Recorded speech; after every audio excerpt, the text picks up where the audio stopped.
Down there, welcome to you all. We also have Rochelle here, who is in charge of everything on this technology table. So she's going to have her head down, typing away all day. Well done, Michelle, for taking that opportunity and volunteering as tribute. Thank you, Michelle. Nobody else wanted that job, and I'm not, I completely understand why. All right, so we're going to get straight into things today. Welcome again, everyone. My name is Caitlin Greenhill, and I work in the education team here at Lifesaving Victoria. We also have many of us from Lifesaving Victoria here planted at each of your tables. We have members from different teams, which I'll go into a bit more detail later on. But we would like to welcome you and thank you for joining us here today to continue to discuss and support each other and share our challenges and opportunities associated with teaching students swimming and water safety, or to students with disabilities. So thank you very much today. We do have a big variety of people from different areas of expertise, working in different spaces and in different organisations. So it's fantastic, and I hope that you have all had a chance to get to know the people seated at your table, work out where they're from, what they do and what their experiences are, and you get many more chances to do that throughout the day. So Michelle, can we jump to the next slide, please?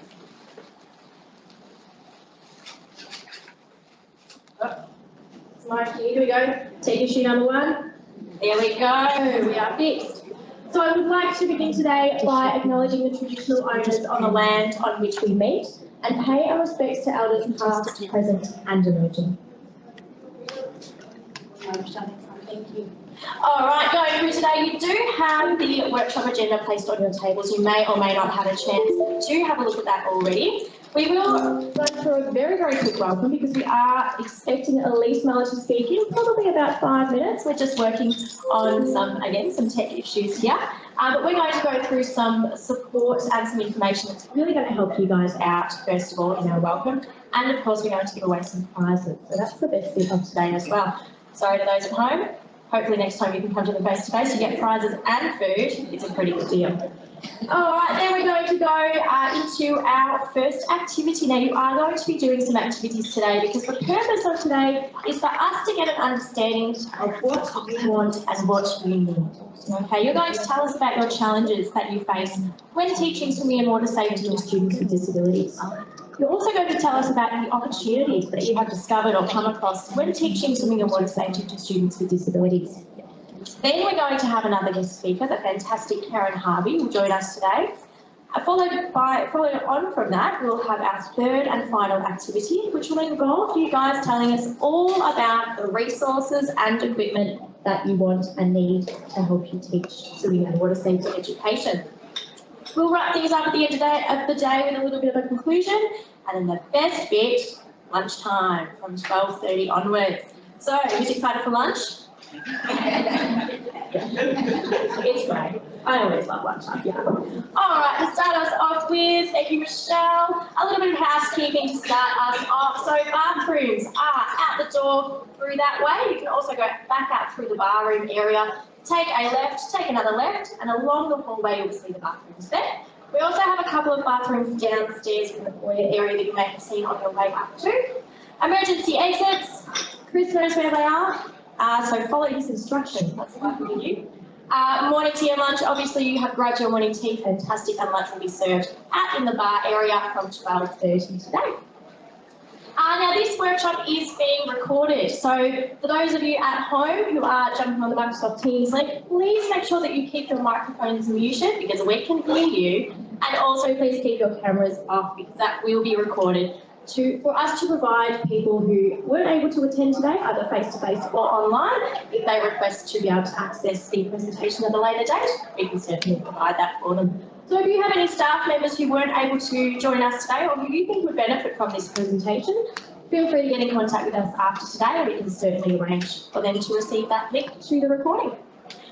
And of course, if you have any questions at any time, if you are in the room or online, please don't hesitate to write them down, pop them in the chat as well, and we can get to them at the most appropriate time. All right, here's the fun part. So, you'll notice around the room that there are a few people wearing an LSV uniform. We have some members of our education team. Education team, can you please stand up? What do you want the spot about? Fantastic, have a wave. We are joined by Elise. We are joined by Michelle on the tech table. We've got Mel down the back. We've got Jackie, who is our newly appointed Swim and Survive coordinator, so make sure you say hello to her if you haven't already. We have got Trudy down the back. We've got Kate down the back as well. And of course we have Jess here, who is on the camera, so make sure you see Jess around for a nice big smile. You might get snapped. We also, thank you education team, you can take a seat. We also have our newly formed diversity and inclusion team here today. If you could please stand up. Fantastic. Down the back we have Michael, and up the front here we have David. So make sure you say a big hello to them. A really important part of today is to have those guys on board, because we're going to be working on many, many different things in that space for the rest of the year. So stay up to date with that. And finally, we have our risk and research team here as well. So if I can have the two young ladies here from our risk and research team stand up. Fantastic. We have Alana in the middle here, and we have Hannah at the front here as well. And I might ask for Hannah, I believe, to come up the front and just explain the reasons that we have our risk and research team here today. Why it's so important that you share as much information as you possibly can for that. So please, Hannah. Thanks. Nice to meet everybody. So, yeah, like Caitlin said, my name's Hannah, and I'm part of the risk and research team, and we're helping today to do the evaluation of this think tank. So what that will involve is Alana and myself will be circulating around, listening to your conversations and making notes of the conversations and the key points that are being raised for each of the activities that are being done. So a really important part is just to be open and honest with your conversations and your feedback, so that we can really tailor this course and the content to really suit you and your needs. So yeah, and please keep your handwriting really nice and neat, because we'll be collecting a lot of the Butcher's paper as well at the end. Thank you.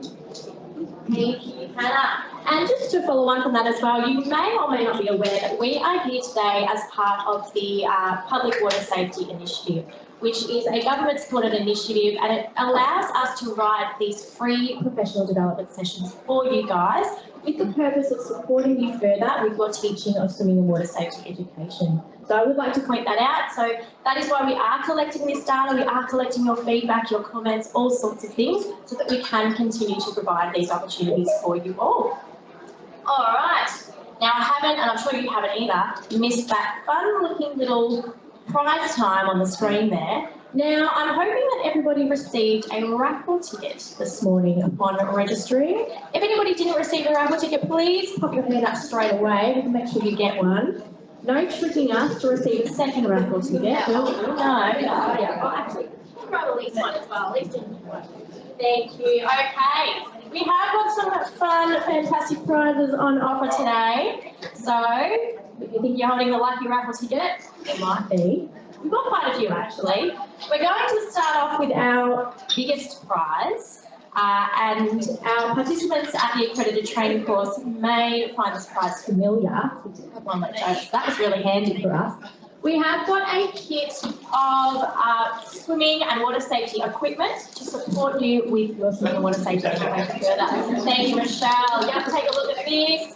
Pool noodles, kickboards, waistbands, we've got some toys in there. Great stuff. Valued at approximately over $100. So very well worth it. All right, and Michelle, because you did so well at that, would you like to take the opportunity to pull out the winning raffle ticket? Oh, here we go. Oh, you did well, guys. You're really scrunching up. And we have lucky blue.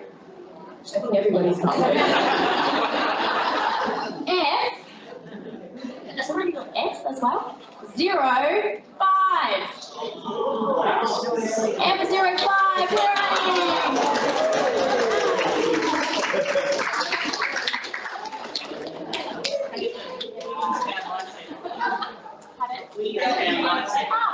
Fantastic. And I believe we have our winner here is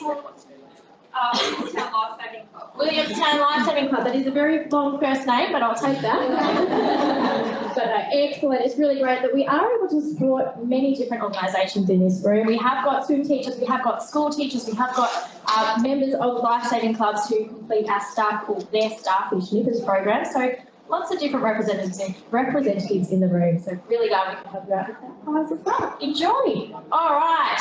The second prize I'm going to get lucky Hannah to come up the front here and pick out a ticket. Have your tickets ready. I think it might be blue. It's blue. Excellent. Here we go. Lucky blue F09. Fantastic. Come on down.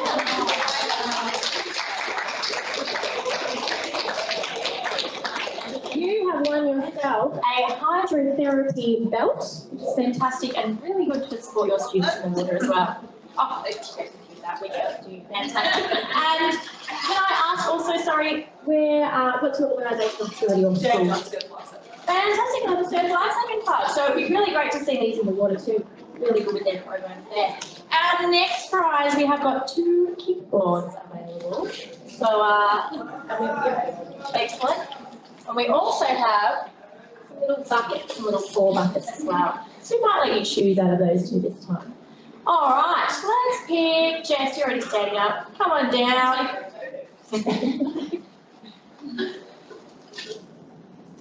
Thank you. All right, here we go. It's blue. It's an F, and the number is 10. Don't tell me we've got another Surf Lifesaving Club coming up. Same one. You'll have to donate your lunch now. You've got 2 prizes. So. All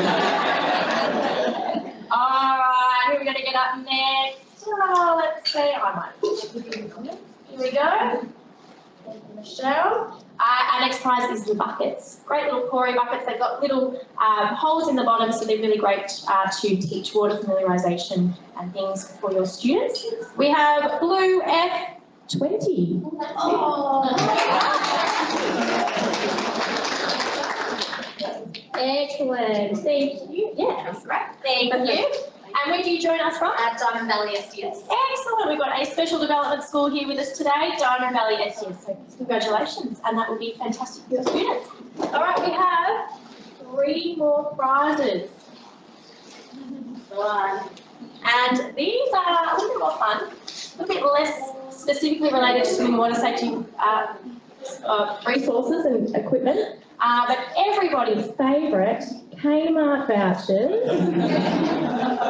I think I put in some raffle tickets myself, so why not? Here we go. All right, we have blue F19. Excellent. Look at the table over there. And a $50 Kmart voucher is yours. I should have remembered that. Croydon Special Development School, so another SDS school. Congratulations. Fantastic. Right, last 2. There we go. Blue F22.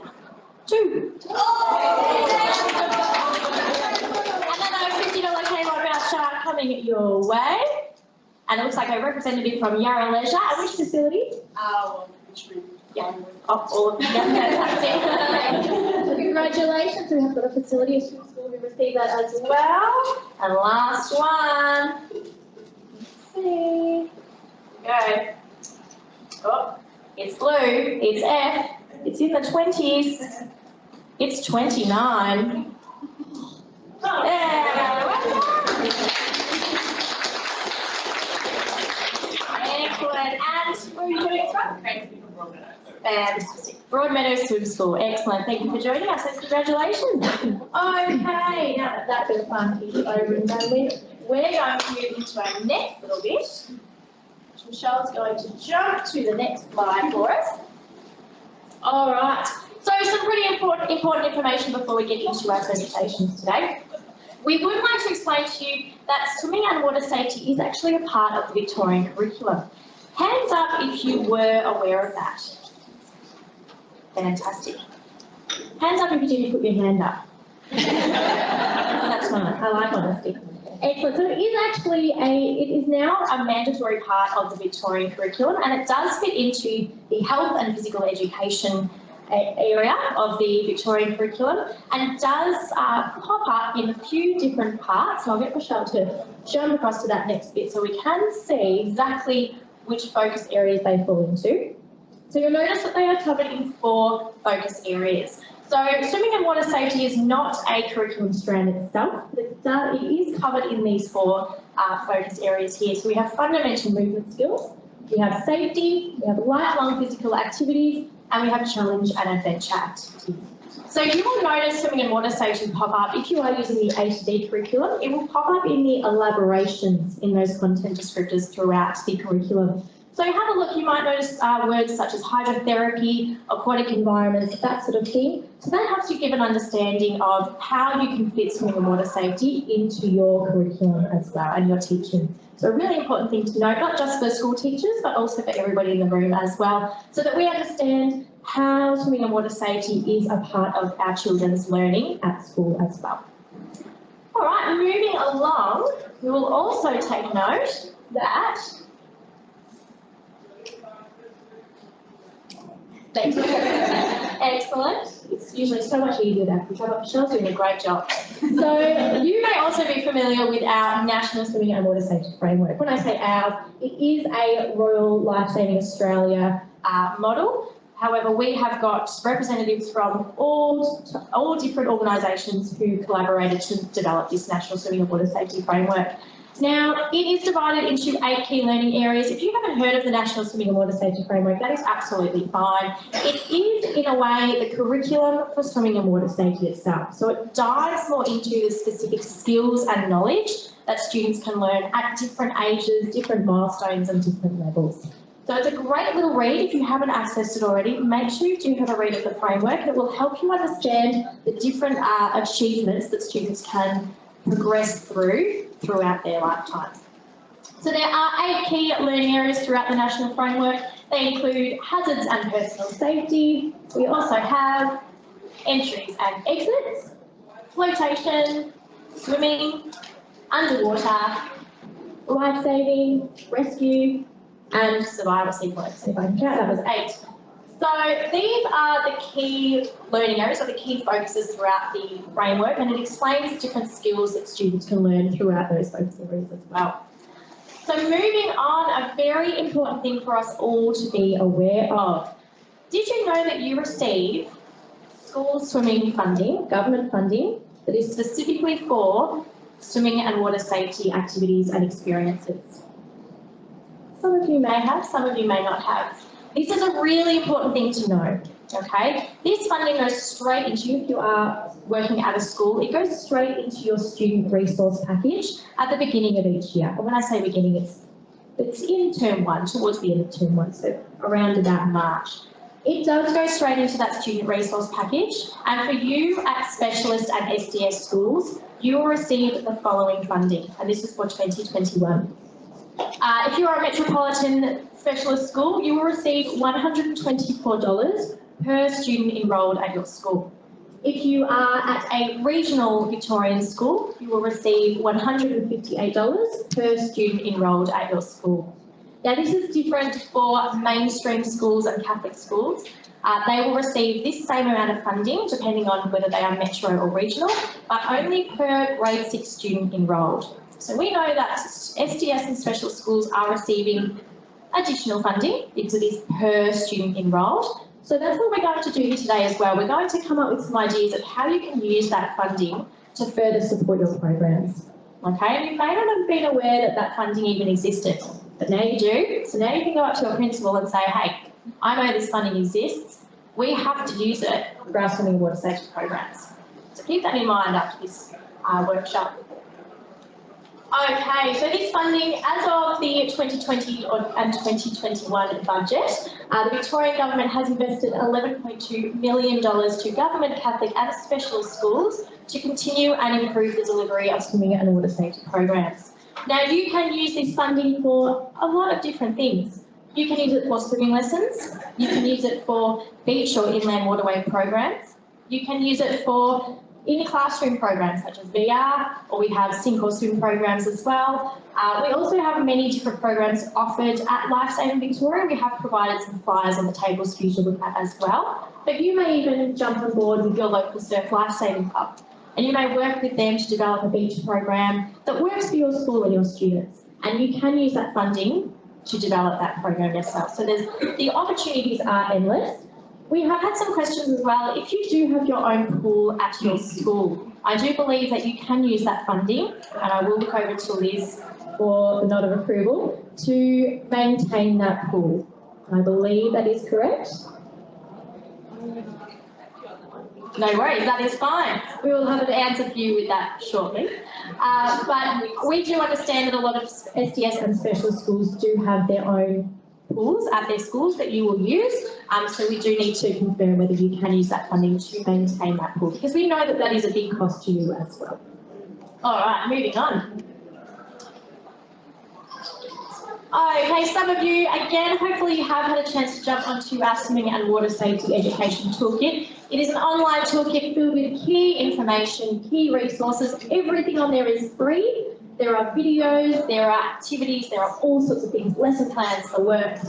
A really great thing for you guys to jump onto and have a look at, okay? Like I said, everything on there is free, and we are continuing to build that toolkit as well. We are continuing to add resources and add information to that toolkit so that you can continue to implement the best program that you can. So keep an eye on that, take note of the address there, and have a look when you get the chance. Okay, I think we're ready to go. We are running a little bit over time today, but that's absolutely fine. We'll make it work. I would like to now introduce our first guest speaker with us today. We are very privileged to be joined by Elise Muller. Now, Elise is the 2021 Autism Spectrum Australian Community Award winner. She is also the 2020 and 2021 7 News finalist and Channel 7 Young Achiever of the Year, Channel 7 Young Achiever of the Year. She was the 2019 Australian Disability Leadership Award. She won the 2019 Australian Disability Leadership Award for Social Impact, and also the 2019 Victorian Disability Emerging Leader Award as well. Elise is not only a winner of all of those awards, she is also the co-creator of the world's first person-first autism course with Torrens University. She is AFL's first ever disability ambassador player and also the founder of Active Support Services. Now, there are plenty more things that Elise does at the ripe old age of 19, I believe. 24. 24, my apologies. There we go. I was reading the wrong bio the other day. Very on bio. But at the ripe old age of 24 has achieved many, many things. So I am very, very excited to welcome Elise Muller to the stage, who is going to share with us her fantastic story and her inspirational journey. Thank you, Elise.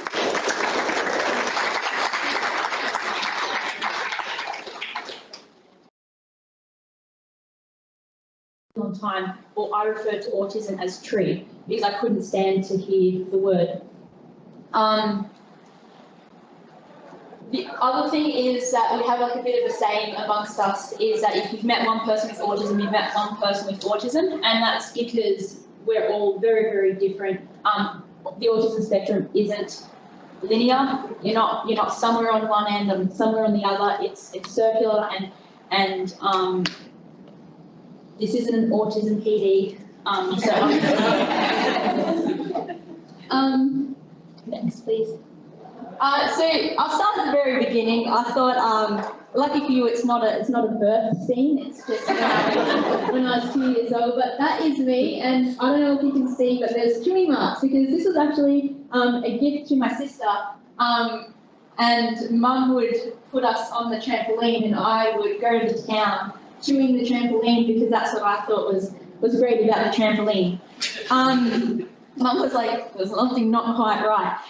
Her assumption of there's something not quite right progressed more and more. Like I just couldn't stand gosh, I'm shaking, sorry. I couldn't stand the seatbelt, and I would just scream and scream, and the doctor would say to my mum, Elise has colic, and Mum's like, Elise doesn't have colic, because I would like scream. Mum would take me to a new room, and I'd stop and I'd look around, and then when I was satisfied that I'd seen everything, I would start screaming again. And Mum's like, colic isn't that, I don't actually know what colic is, but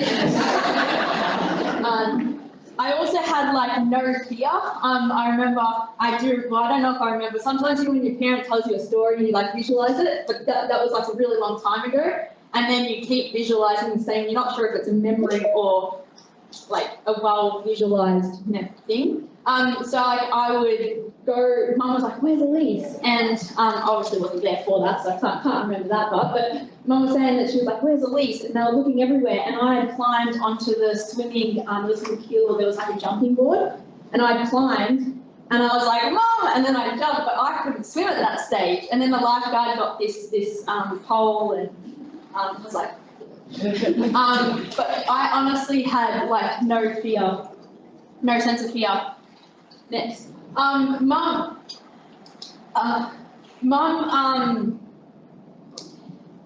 like more and more, I was actually just someone who was always crying though, and Mum didn't know why I was crying. She obviously didn't know I had autism, but I was just crying with everything. It didn't matter. She tried to put me into sports, and I would look, because I needed to exert a lot of energy because I was self-harming at the age of 4, and Mum was like trying to get me to exert my energy, but I was just miserable with everything.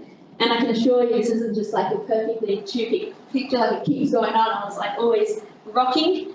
And then but when I was with my family, there is a bit of a lag because I can see it's not you. So It's not me. Technology. We could actually time it so that way I know I can see it, and then I'll just go visually. But that's me, and I was quite comfortable when I was with my family in nature.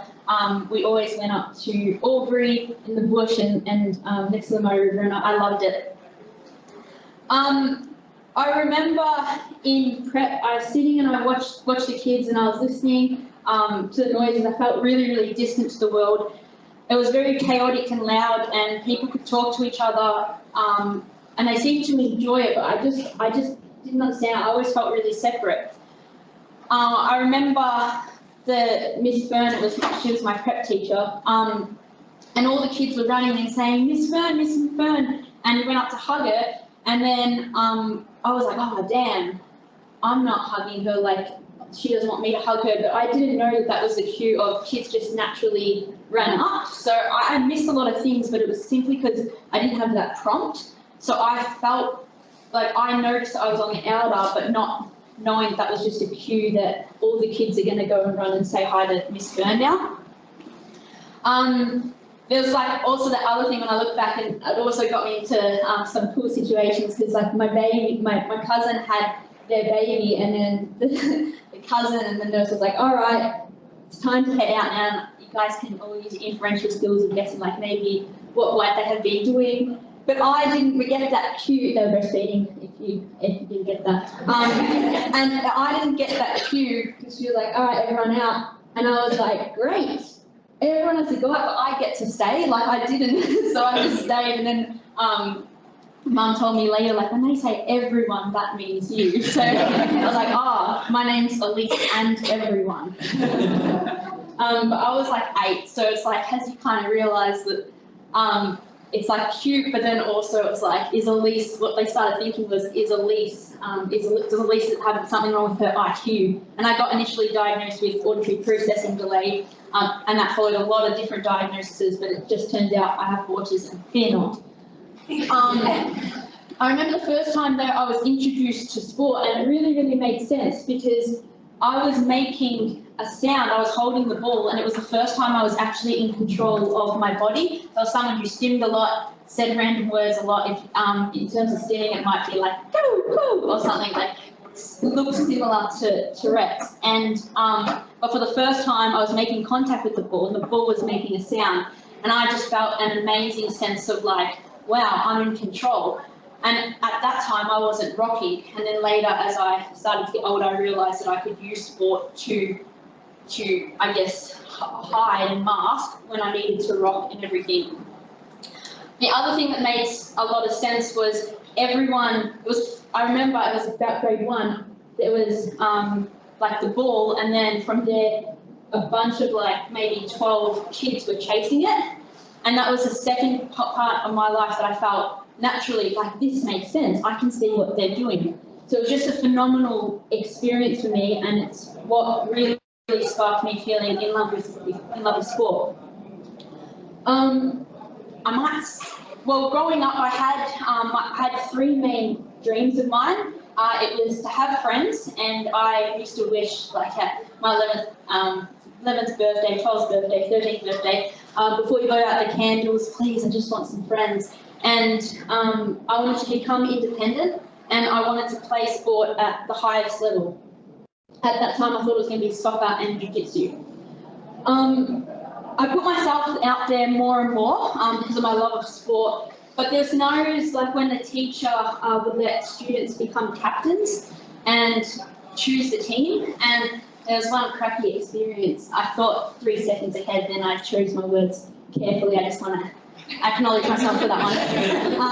But it was a crappy experience because bit by bit, that person got chosen, that person. I kept thinking, like, I'm going to be next. I'm good for this. I know how to play soccer. And then there was me and there was someone else, and then they had like their arm in a cast, and I was like, well, I'm definitely able-bodied and everything, but then they chose the other person, so I was the last to get picked.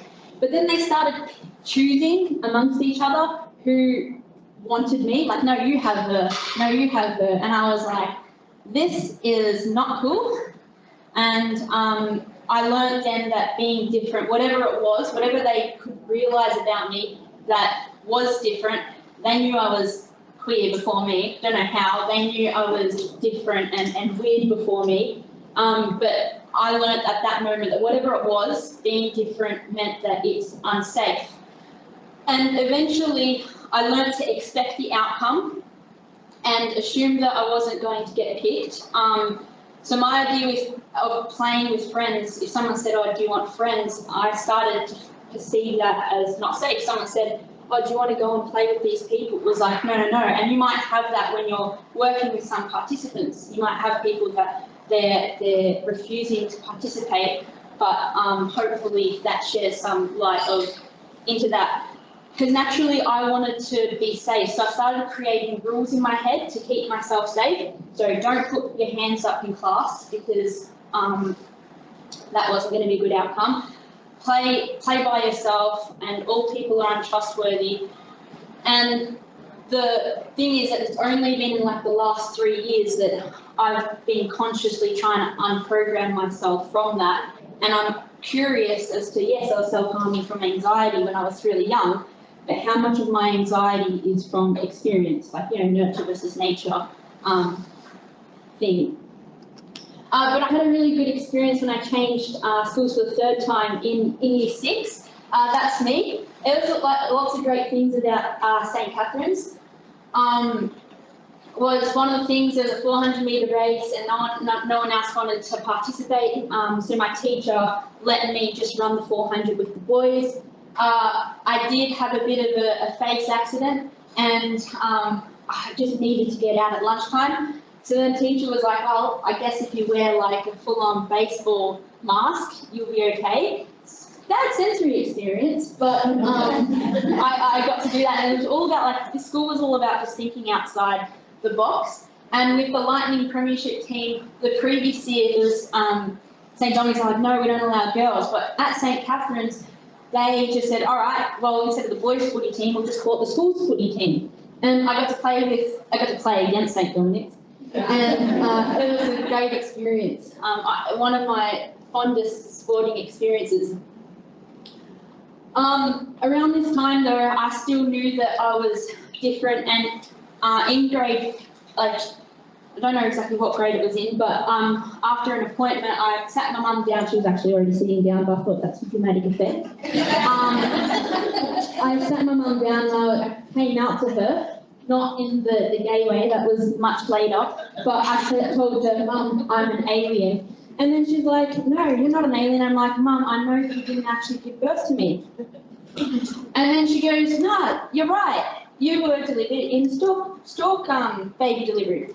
And being quite literal, I took that as a fact, and that proved a lot of problems in Year 8, because the teacher was trying to tell me these things, and I was going, I'm different. Like, my mum told me so. I was around the same time, I was persistent that Santa was real, and it was just a lot, and I felt like my mum lied to me my whole life, and it was just massive disaster.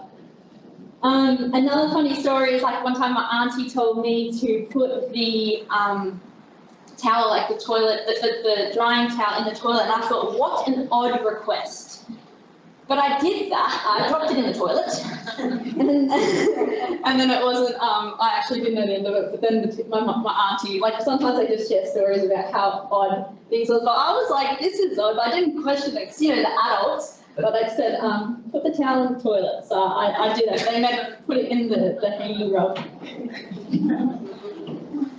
Eventually, though, I was doing Jiu Jitsu at the time. I did that for 10 years, but I had a really good relationship with my sensei, who was also my cousin. And there were just things that I kept feeling as soon as I realised I'd done something wrong and I felt like I'd let them down. I felt really, really upset.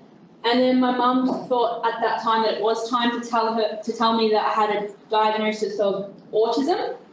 And I was crying, she told me through that book, but I felt really, really relieved. I was like, you're telling me that there's other people like me. I was really like relieved and excited, so I jumped onto Google, trusty Google, and it wasn't the most, like my short glimpse of hope that I was okay suddenly like diminished, because Google was not friends with people with autism. And what I received from that was that I'm never going to get my 3 wishes. And there wasn't an abundance. Like, I think it's actually, there's been a massive shift, which is good, and it's a real testament to people like Aiden and lots of people who are changing what autism is seen as. It's away from the medical model. It's more of a strengths-based. But I didn't have that yet. I didn't have anyone and the whispers, I guess, around my name was that Elise won't make friends, Elise takes things too literally, Elise is obsessive, Elise gets distracted easily, Elise has a processing delay, high anxiety. It was just a lot of things that Elise needs. You know, we can't do this, take her out of class, teacher aid. It was just everything that I heard around. Wasn't everything that my mum said, but I was there for the conversations, and even though I wasn't participating in them, I'm not sure how much the teachers were aware that I was actually taking in, and I just knew of autism, even if I was playing over there. And I learned to hate autism, so to stop people from me hearing the word autism so much, I was like, all right, code word, call it tree, which I was quite cool at that age, because like the thing for Jiu Jitsu was around a tree and it was like swaying with the wind. And I was like, yeah, Elise, like 12 years old, like. But tree was the reason that I was different. Tree was the reason why I was misunderstood. Tree was the reason why I got bullied, why I moved school so much, and tree meant that I would never belong.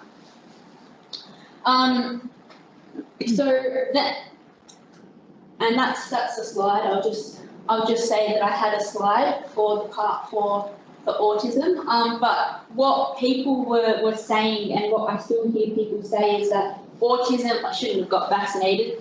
Beware, you may get a top-up very soon. No, I'm joking. I'll give you the strategy so you'll be okay. I'm joking. Autism has nothing to do with vaccination. Donate to find a cure. That's like a very autism speak scene. Don't support them. Bad behaviour, bad parenting, they'll grow out of it. We didn't have that back in my day. I should add that to the list. They're from another planet. What I like to say to people, I got told a lot that I'm in my own little world. I'm not from another planet. I'm not from another world, but I experience this world on a very different level to you.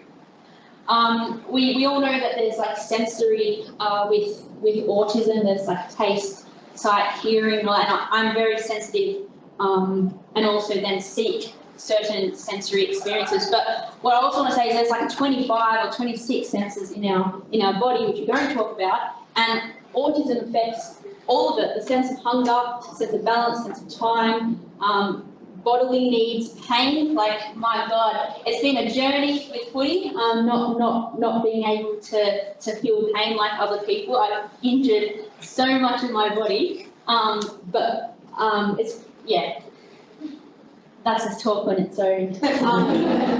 Sense of humour and sense of proprioception. I can diagnose you guys in a second. This is a joke. I can diagnose you in a second if you go like proprioception. Like you go like this, and then you touch. And trusting that you're doing this and I'm not looking at you. You're not doing it! Alright, turn around. Oh, not turn around. Yeah, that one. And then, can you touch your fingers?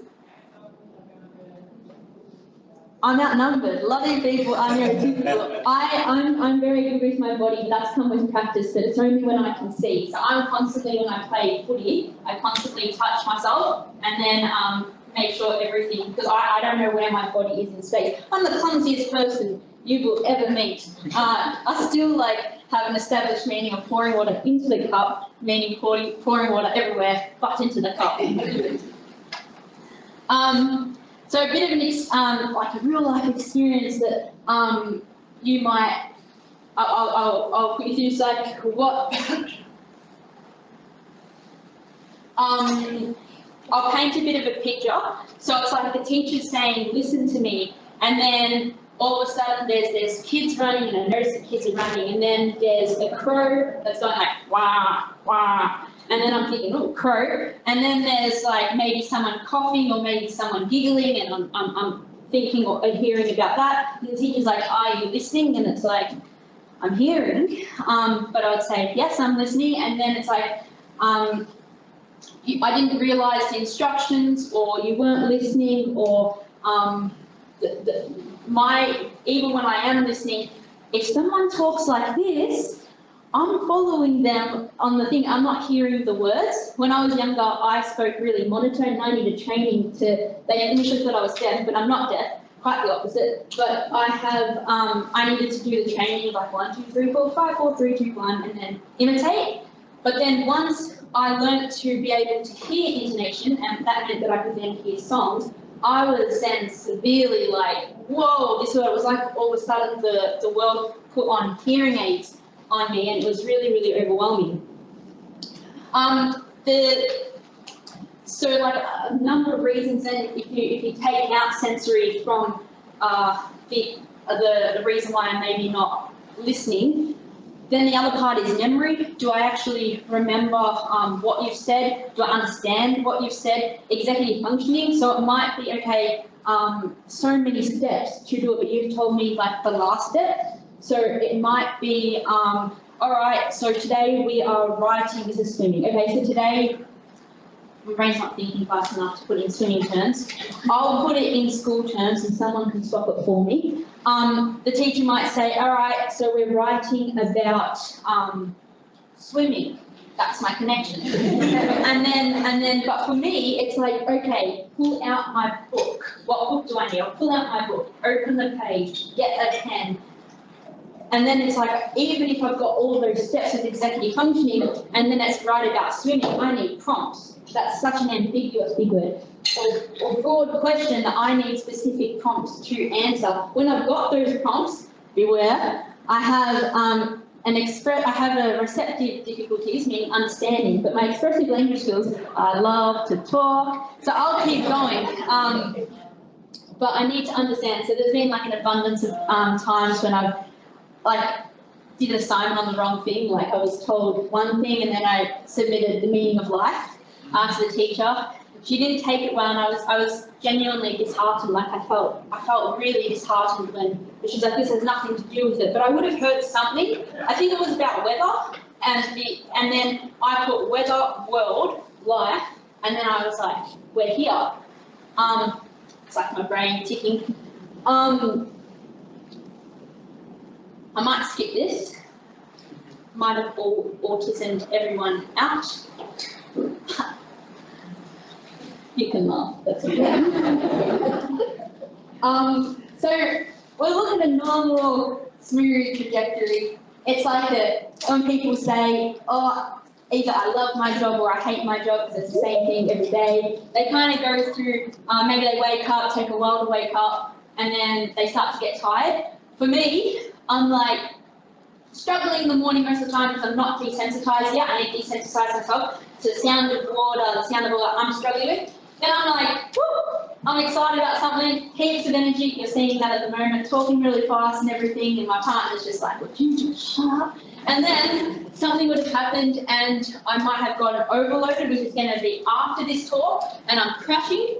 And then I've got either my own strategies or would have been supported, and then it's up there. That's my day. The funny thing is, over here is when I'll say, remember this part as a visual. That would be when I go to training, and I'll just talk now. I go to training really, really exhausted because I've had a big day. Everyone else all the other athletes go to training, they're like, yeah, I'm excited. Then they train, and at the end of it, maybe we've done, I don't know, 11 Ks in a session or something, they are absolutely exhausted. I am like stimulated because soccer is my recharge. Sorry, footy is my recharge, sport is my recharge, and that's how I get, it's my stimming time and everything. So that's quite different to the other athletes. And I've learned that about myself, so I've just kind of said to myself always like, hang in there, you just got to go to training. I want to remove, one other thing that I do want to say though, is just be mindful that you might get someone at that point of the day after school. So be mindful, and this is probably applicable to any disability. You don't know what type of day they've had, how much they've been holding on. My mum would honestly get the brunt of my meltdowns, and school might go, oh, Elise is fine. That was when I was older, and or Elise is fine because they didn't see what my mum saw, and then I would like unleash the fury, which is like the hyper-arousal stage. But when I was younger, I wasn't able to hold it in, and they would see it. There's sometimes people still use like high functioning or low functioning. If you really, like maybe a stepping stone to the next step of that, which is really unhelpful, is change it to high support requirements and low support requirements. That might help you thinking, but then also then the next step after that is realize that when I was in that low part, I had very high support requirements, and my ability to take in instructions is like not there at all. My ability to talk, I've shut down. If I'm in shutdown mode or meltdowning if I'm not able to get that respite. So I got my point. What was I? High support. High support, low support. Yeah, so if you're in that side, you need high support, and if you go down to this side, you have low support. Yeah, thank you. And then how you see someone doesn't actually mean that how they are at the time is a true reflection of how they are in a day. So I've never really been able to watch a full game of sport ever, because I'm like always like, all right, go to the backyard and play sport. But I do love like analysis, like I love the maths and the science behind game plans, and that's definitely how my brain works with sport. My coach says that my footy IQ is really, really good, and there's other things that I need to improve on.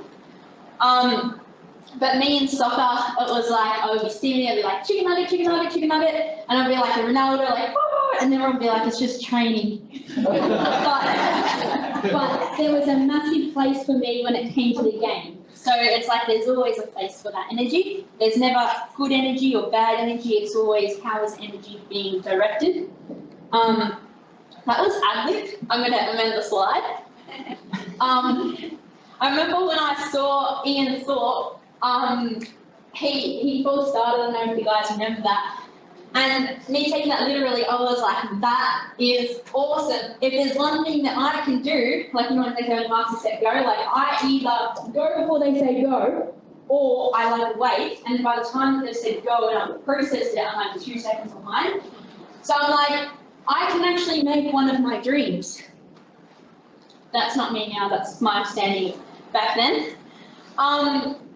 In terms of my memories with swimming lessons, and how I felt and the challenges. So I was involved in water sports a lot as a kid in terms of just with my family, like going down to the Murray River.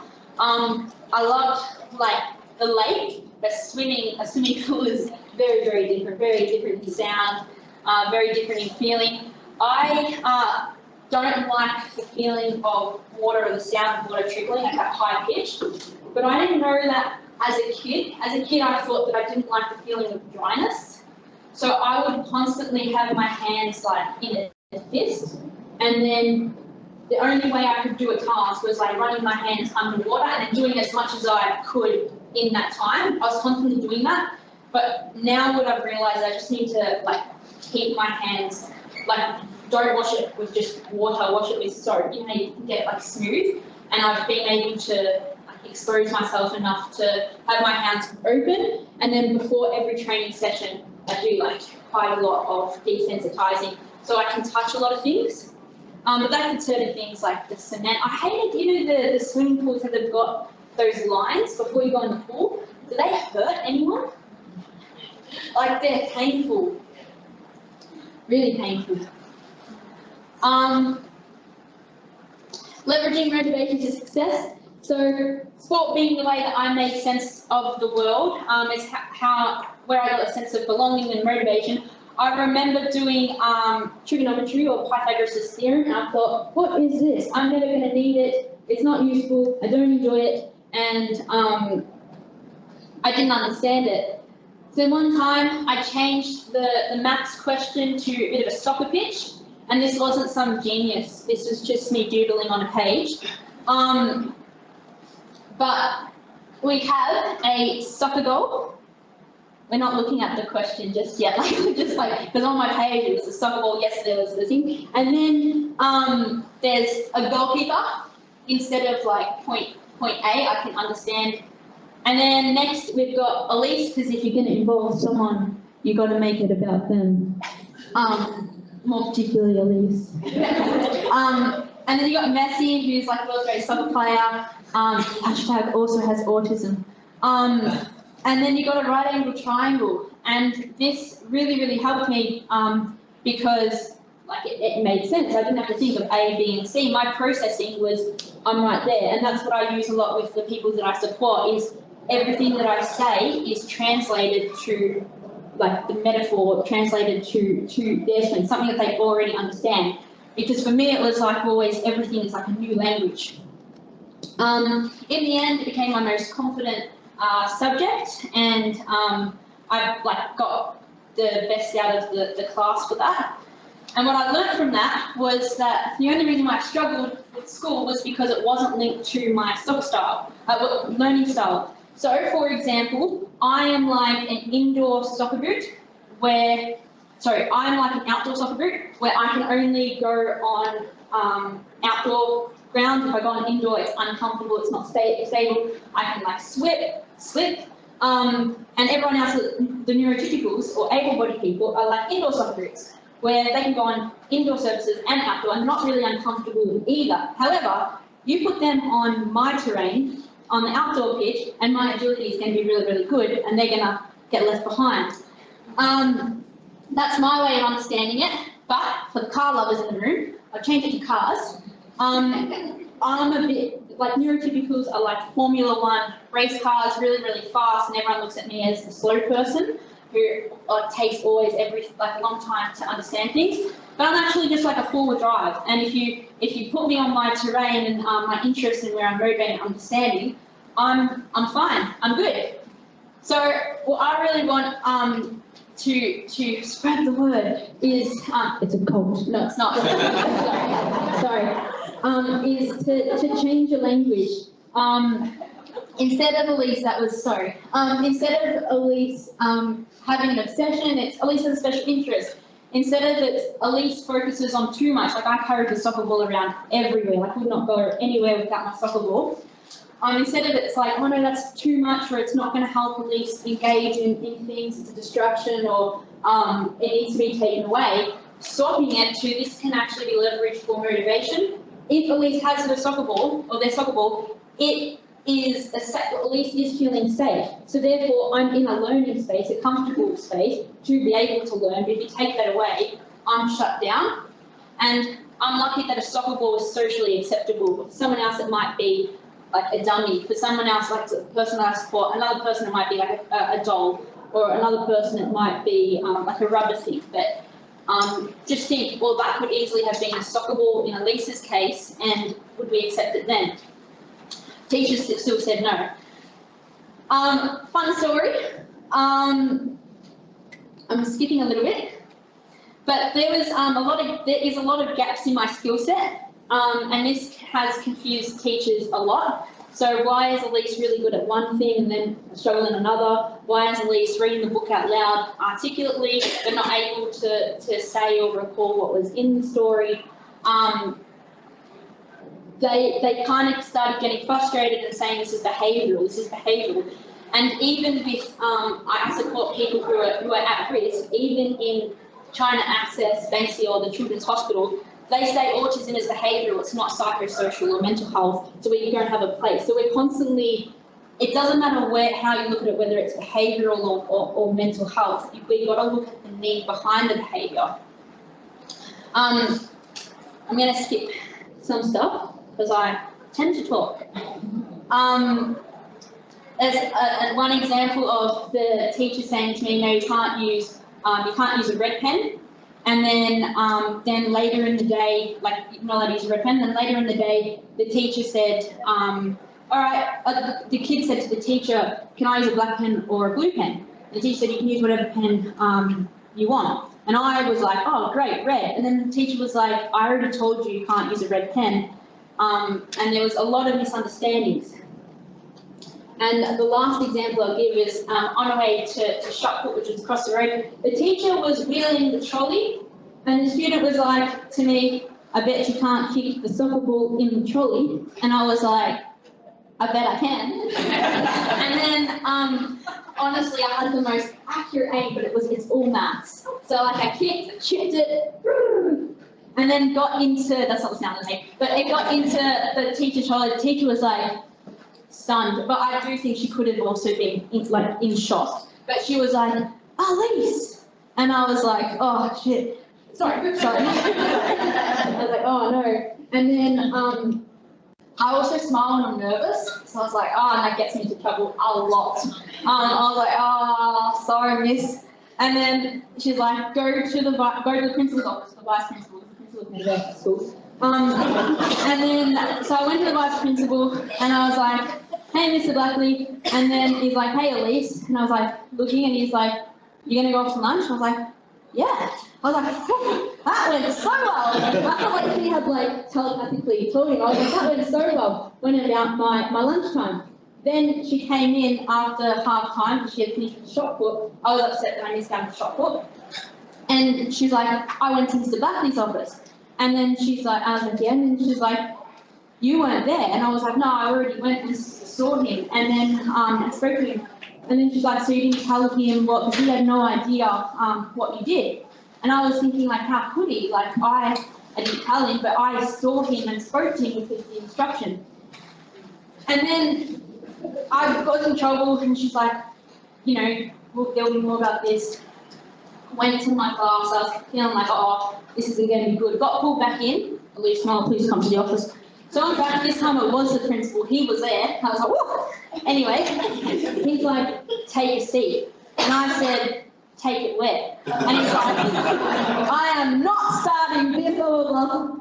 They did an illegal thing where they kept me in recess and the whole of lunch every day for that week, which is illegal. And can I tell you that my behaviour that week was shocking, and just kept, and then for the rest of the term, like it just kept perpetuating another big word. I'm trying to use a big word. It kept perpetuating. And I'll give one more example. The teacher one time was like, really need to go out because it was the end of the class, and she said, no, we're going to, she said, Elise, do not go out the door.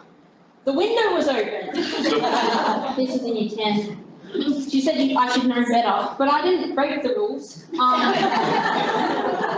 I really struggled in school, really struggled. And I'm telling you these humorous stories because I always like to like kind of show you into my world and where there was a disconnect.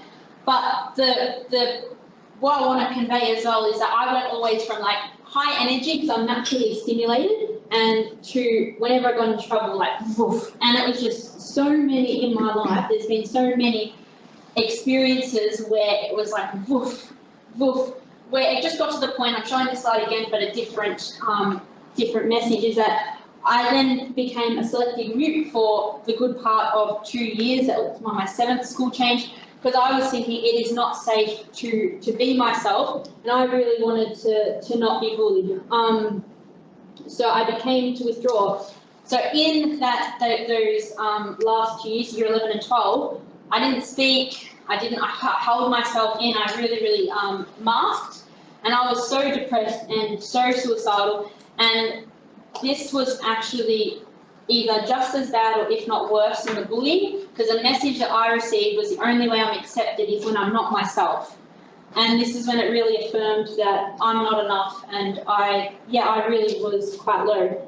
The shift, you're like, well, how is Elise speaking about autism if she hates autism and everything? But it's only been maybe the last 5 or so, 6, maybe 7 years that I've progressed to loving autism. Was I met up with other people who had autism, and they really showed me, like, I was like, whoa, so it's not a big deal. It was just like, hey, yeah, like it wasn't some big thing for them, and they really showed me that I could change. And then obviously I went back from this camp to normal life, and I started telling people, and then I won an award from the work that I was doing with that organisation, and I still hadn't been telling people out loud that I had autism, but all of a sudden this inherited her son. And I was like, it's not that bad, and that was the start of my advocacy journey. I made the shift from soccer to football, and I learned the script of like the difference. I found footy. I was a lot better at soccer than I am at footy, but footy is a lot easier socially. So with soccer, there's no real structure. You turn up, no one's really doing anything. They're more talking before training. In footy, there's always like you got hands, like get your hands in, which is handball. Everything is super structured. And in soccer, you're talking about the game and everything and analysing things. Where with footy, it's like, how's it going, mate? Yeah, good, mate. No worries, mate. Grab footy. You're like 15 metres apart and just kicking. And I was like, this is awesome. I learned the script, and so I was like, footy is for me. I do regret that decision, but I was like, okay. So at the time, I was training for Melbourne Victory for soccer, and I was in like a high level, and I was like, well, I want to make nationals then for footy, and it was a bit of a culture. I hated footy. I hated the whistle. I hated the wet. I just hated everything about footy. But I was like, it's socially, I'm being accepted. It's very camaraderie game. Just before nationals though, around December, I tore my lateral meniscus, and my mum took me to surgeon. Surgeon was like, Elise, you need surgery. I was like, I need a second opinion. Mum took me to another surgeon. What do you think they said? Needing surgery. And I was like, Mum, you're taking me to surgeons. They want business. So she took me to a physician. What did the physician say? You need surgery. I broke down. I was crying because my tear that I've got in my medial and lateral meniscus is that it's a tear for the middle, so then it need to take the whole meniscus out, which means it'll be bone on bone. So I need to stop playing sport, pretty much. And so then I was like, just couldn't do it. I was like, all right, but it was booked in. And then 2 days before it, which was my birthday, I was like, Mum, I'm not doing it. I'm not having surgery. Around like the same week, I got like a letter saying that I'd been selected for the national team, because Vic Metro had already dropped me because I was insurance. I was injured. So I was like, great. I didn't tell them that I was injured, and I had a month, like literally a month. And so the mum was speaking to the physician when I broke down, he said to me, you know, there are people that can do amazing things with their body. There's people who can run in Antarctica, they can run marathons, there's people who can submerge, and they can control their body.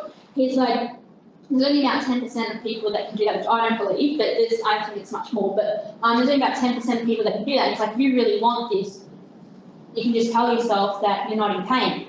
And I was like, actually, I can. And then I was like, not only the fact that I really struggle understanding pain, but also if there's one thing that I've been trained as a person to do is like access therapy and change myself to fit into my environment.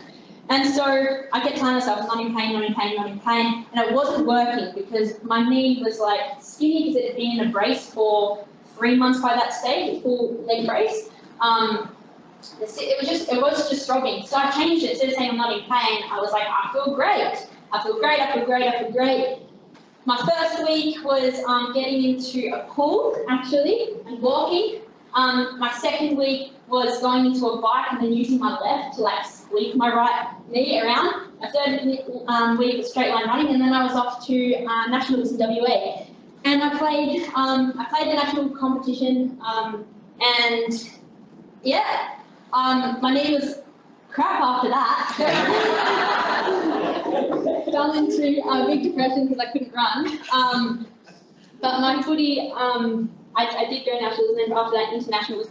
Eventually, I did put on like a decent amount of weight. I was like, oh, no more sport for me and everything.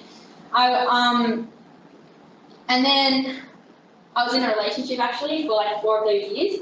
And then she broke up with me. And what do you do when you like go through a breakup? I'm gonna lose weight. I'm gonna go back to what I know, and that was sport. And I lost 15 kilos, and visually I think that was enough for the Bulldogs to go, all right, this person looks like an athlete. We'll put her in the team. I played in team. That's me. That's community. So, but. Yes, so that's me clearly out of my league. Like that's like I'm jumping my highest. There's someone like taking a stick at me. That was my first game against Collingwood. But what I did learn was that the elite level matched me so much more. A lot of people go, oh, how are you playing elite? You know, autistic athlete playing mainstream sport. That's amazing. I struggled in community, and I still struggle in community level because. The difference is community level, they see it as a burden of resources, a burden of time. We're not, you know, they don't, a lot of people don't, they take how I speak in conversation and they're like, oh, something not quite right there. But in the elite level, they won't give you a list. They won't give you a spot on the list unless you can play a role. So if you need to do X, Y, and Z before a game, or you need it's structured, it's like, yeah, cool, do it, because it's like, that is worth you being on the team. So it's like almost like a forced inclusion. They're not going, it's not around my disability. They don't like, yeah, so there's things that I really struggled is like the drills change so quickly. You only do drills in maybe 5 minutes, 6 minutes, and then you're swapping drills. It's very fast paced because it's about getting the footy IQ into you. And I struggle, I take about 5 or 6 minutes to work out what bib I've changed. So like I do a lot of strategies such as like orange, and a lot of strategies to try to keep up with that. And I had help along the way.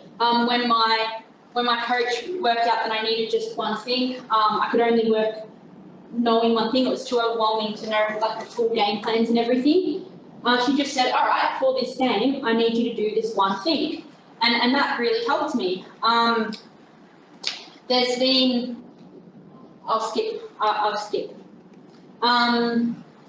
was feeling really anxious on my third game. The first game, it was like, I trained them on Thursday, they're like, we're playing. I was like, oh. Trained them on Saturday, I played with them on the Saturday against Collingwood. And the next week, I flew them up to Darwin. I was like, oh. And then the third week, I was like, to my support worker, at that stage, I was still quite, the only thing I was doing was footy, and I was home. Like I was really struggling with my mental health still.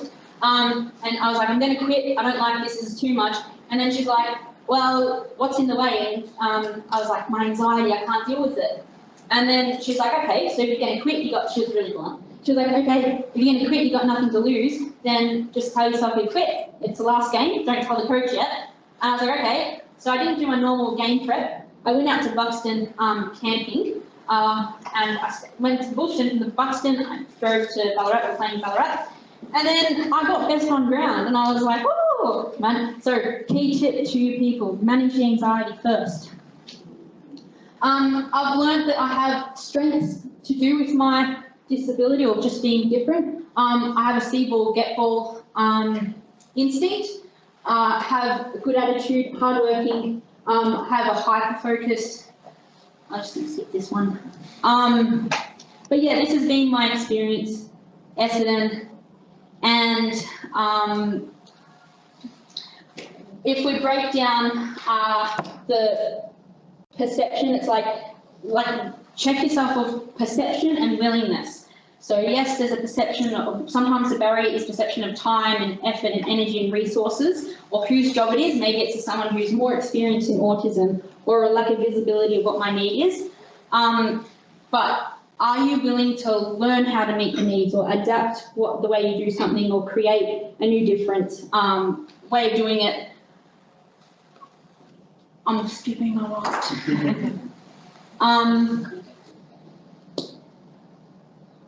One final thing is if people changed what ended up happening and they knew that at the very beginning, it would have been instead of Elise in year 10 telling Elise should be in a special school, it would have been Elise is going to hold professional development to teachers how to teach.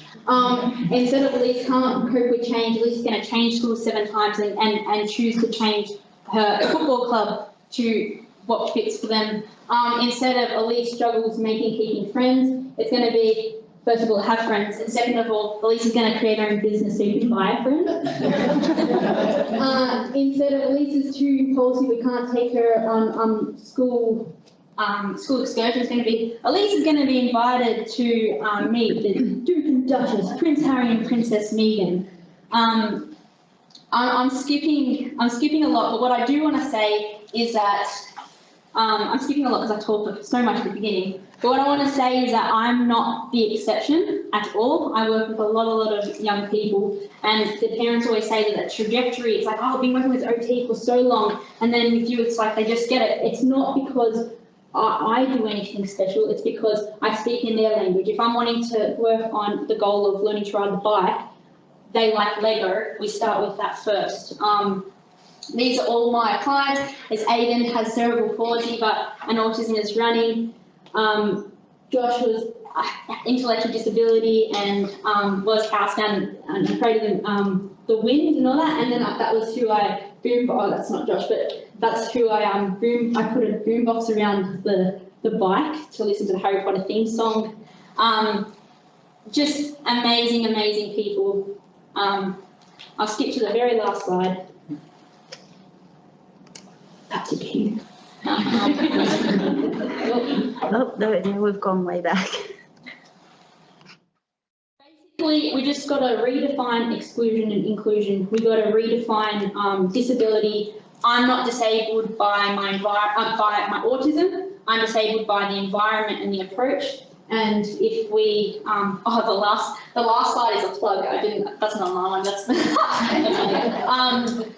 but so much is possible, and we instead of approaching someone being like, oh, their disability, swap it to their needs. And anyone, when their needs are supported and catered for, they've got amazing strengths. But you're not going to see those strengths at the beginning when they're anxious, when their needs aren't being supported and everything.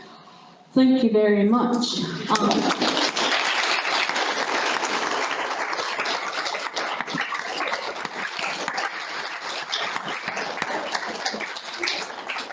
Thank you so much, Elise. A huge, well-deserved round of applause. I know we've got a fair bit over time, but I didn't actually want you to stop talking because I would like to say, and I think I speak on behalf of everybody in this room, that thank you so much for giving us such an understanding and opening up your world for us to see as well. I know from my background of primary school teaching, I've learned so much from you today and even reflecting on the things that I could change in future when teaching. So, and I'm sure that every single person in this room has learned the same thing. So thank you very, very much for your time today. Give her another big round of applause, everyone.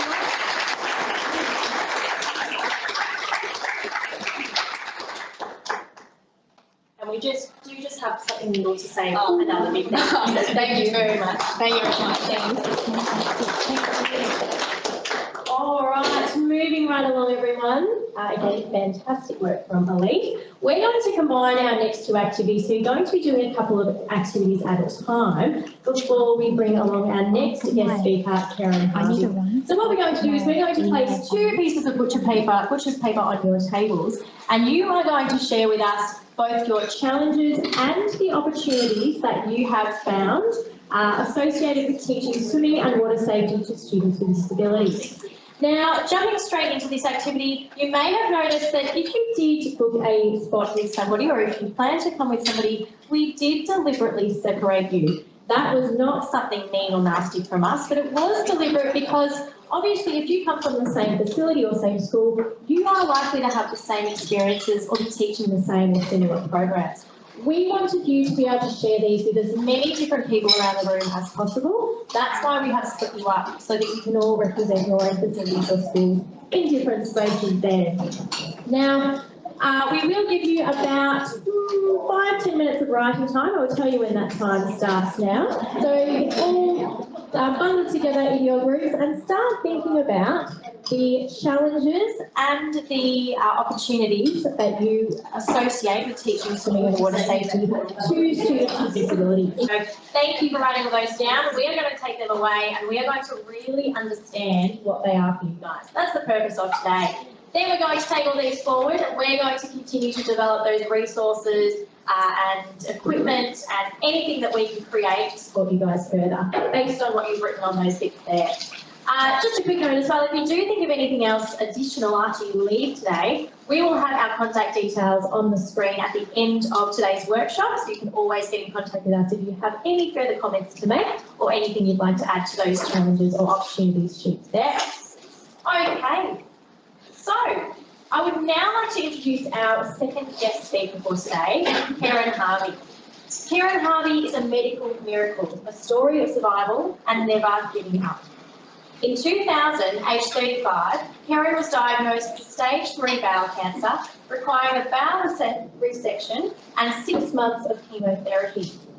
In 2013, aged 47, Karen contracted a life-threatening flesh-eating bacteria as a result of a seemingly minor cycling accident in Adelaide.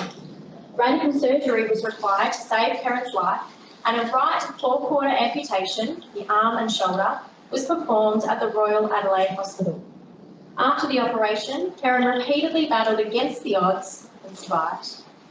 7 years on, and Karen has rebuilt her world and is living an active, busy and fulfilling life. Her achievements include owner-operator of her own personal training and presenter business, aptly named 9 Lives Training, founding director of charity Start Foundation, empowering amputees in life through sport, a member of the Australian Elite Paratriathlon team, 3 times Paratriathlon World Champion, earning silver, bronze and 4th, riding from Perth to Melbourne in 2015, then riding from Perth to Broome in 2016, completing Ironman Western Australia in 2018, and many, many more on top of that. Karen has a passion for sport, particularly the sport of triathlon, and attributes her incredible recovery from her life-threatening battles back to good health to her fitness. Karen has also set herself the challenge to run 12 marathons in 12 months this year, raising money for Start Foundation. And so far, I believe that she has completed 4 marathons. Is that correct? 5. Wow. There you go. And in the words of Karen herself, regaining my fitness and returning to the sports I love gave me the confidence to believe that anything is possible. So please put your hands together and join me in welcoming Karen Harvey.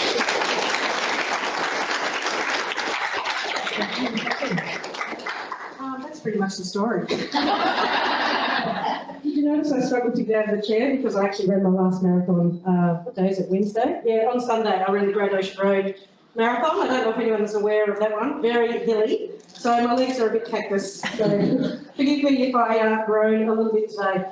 Thank you for welcoming me here today. This presentation's been a 12-month journey really, because I think it was about 12 months ago I was supposed to be here. And of course everything went pear-shaped and it never happened. So I've had 12 months to prepare and have to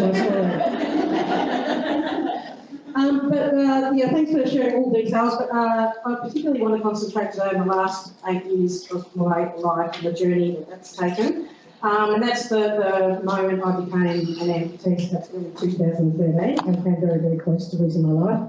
And the journey takes me through a long recovery, rehabilitation, and really rebuilding my life again from scratch, all the way through to today, where I'm happy and healthy and fit and living a really fulfilling life, and obviously being very busy. But before I take you on that journey, I just want to take you back just one step further and talk to you a little bit about what my life was like prior to becoming an amputee. So this is back before 2013. My job was as a full-time patient transport officer. So I worked for a private ambulance company. We were subcontracted to Ambulance Victoria, and we used to transport patients around Melbourne and the state, just low acuity patients. Quite a good job. I used to work for the YMCA many years ago. Some of you may remember me, or I may remember you, for many, many years. So yeah, quite a good job, but my real passion lay outside of the workplace, and that was in sport, and in particular the sport of triathlon. So for those of you who don't know what the triathlon is, it involves 3 sports, swimming, riding and running.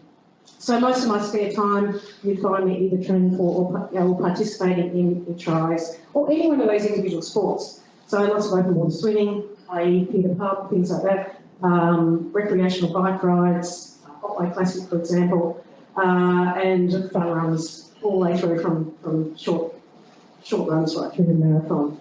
But probably the highlight of my sporting career to that moment was in 2012 when I completed Melbourne Ironman. Anyone heard of the Ironman? Yep.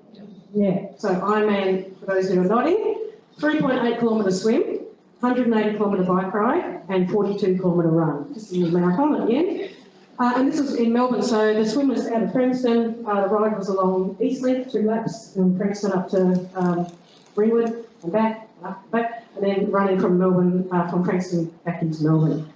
The time it took me to do that was 13 hours and 55 seconds. I locked that time away in memory because I'm going to bring it up again a bit later. It's just testing if you've been listening. So life was good, I was super fit. But that life, as I knew it, changed completely in 2013. Thanks, Michelle. I was over in Adelaide on a cycling holiday, and I was involved in an accident over there. Came off, relatively minor accident, but 36 hours post that accident, I found myself in the Royal Adelaide Hospital, and I was already fighting for my life. I picked up a bacteria from off the road through a wound in my elbow, and there's a bacteria called necrotizing fasciitis, which is also known as flesh-eating disease. Now, necrotizing fasciitis is rare, it's aggressive, and it's quite often fatal if not treated early. By the time I arrived in Royal Adelaide, the bacteria was advanced, and I wasn't expected to survive. The only option to keep me alive was surgery, quite radical surgery, to remove my arm and shoulder, just to stay one step ahead of the bacteria. My body was so weak at this point in time, I went into multiple organ failure, and I ended up on life support.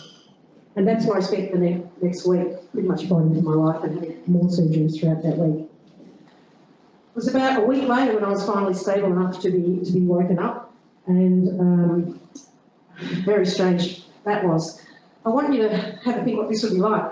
You get woken up, you've got no idea where you are, no idea what's happened to you, no idea how long you've been there. You've got this team of medical people surrounding you, probably as big as this room, saying, "Oh my God, Karen, what an absolute miracle, you're still with us. And by the way, you no longer have an arm." It's like, well, it's almost impossible to comprehend that sort of information, that life-changing sort of information. I did have one thing in my favour at that point in time though. I was on an enormous amount of drugs. Really good ones. So despite the fact that I was being told this life-changing information, none of it really sunk in. In fact, 5 minutes later, I'd forgotten what I'd been told, and I was asking the same questions over and over again. Where was I? What had happened to me? What was I doing there? It was probably about 2 weeks later, I'm in intensive care, that reality started to kick in for me. Actually, no, sorry, I'm sure this was it. And I started thinking about, gosh, what's my life going to be like? It was like a whole blank sheet of paper in front of me. I couldn't picture anything, my future, my job, my sports, anything I was doing, I couldn't picture it at all. But I started thinking about, every now and then we all see amputees going about their business in the community. They're working, they're driving, they're shopping, they're taking their kids to school, doing all the things that everyone else does. And being the sports lover I am, I also started thinking about Paralympics. And, I love watching sport on TV, I love watching the Paralympics. And in the Paralympics, Paralympics, you see all sorts of people with all sorts of disabilities participating in sport at the highest level. So I thought, you know what? I think I'm going to be okay with this. Sure, it's going to have an enormous amount of challenges. I'm going to have to learn to do mostly everything all over again with one arm. But that was okay. That would be okay. I thought, I'm up for those challenges. All those other people can do it, so can I. On the flip side of that, there's no doubt I went through a big grieving process and a huge sense of loss about what my life as it was. I had some visions in my mind of now of what maybe I could aim for, but I didn't know if I'd actually achieve any of them. After about 3 weeks of intensive care, thanks, Jill, I was put onto a ward where I spent another, 9 or 10 weeks. And during that time, I started setting myself some mini goals. The first one was just to sit up in my bed. I'd been lying down for 3 weeks. And when you're an athlete like I was, that's not a great place to be. The next step was to stand, and then just to take one step. And all of these was totally exhausting. But, every day I added more steps, and every day it gave me confidence to keep adding more and more.